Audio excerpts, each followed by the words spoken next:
Samantala, sa iba't ibang paraan naman ginugunita ng ating mga kababayan ang mga namayapang mahal sa buhay.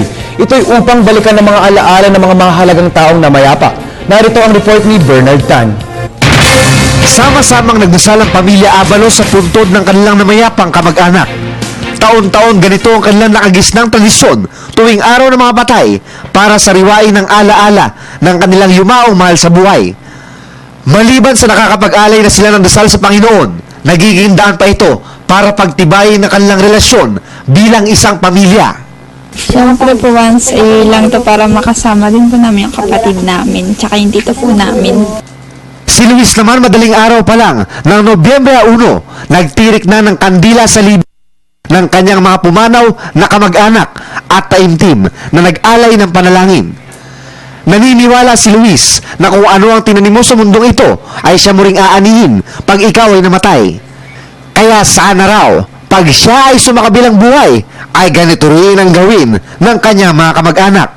Kasi doon din tayo papunta para at least kung sakaling tayo naman mawala sa bandang huli, sila naman din dadalaw sa atin. Ayaw mong dalawin ka ngayon na siya.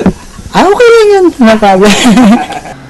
Samantala nakaagaw pansin din sa amin ng mga batang magkakapatid na ito na sa iyakan dinaan ang paggunita sa kanilang yumaong nanay-nanayan. Kamakailan lang kasi nawala ang kanilang itinuturing na ina, kaya sariwa pa sa kanilang alaala ang sakit sa nangyari. Para po madalo yung mga patay po namin at saka po para para po malinisan namin kasi po hindi po nalilinisan. Yan ang ilan sa mga kultura at tradisyon ng mga Pilipino tuwing araw ng mga patay, kung saan ay pinapakita natin ang ating pagpapahalaga sa mga namayapa. Kung tutuusin, maliit na paraan lamang ito para mga pumanaw na minamahal ang kanilang halaga dahil minsan din sila nagtanim ng kabuluhan sa ating mga buhay.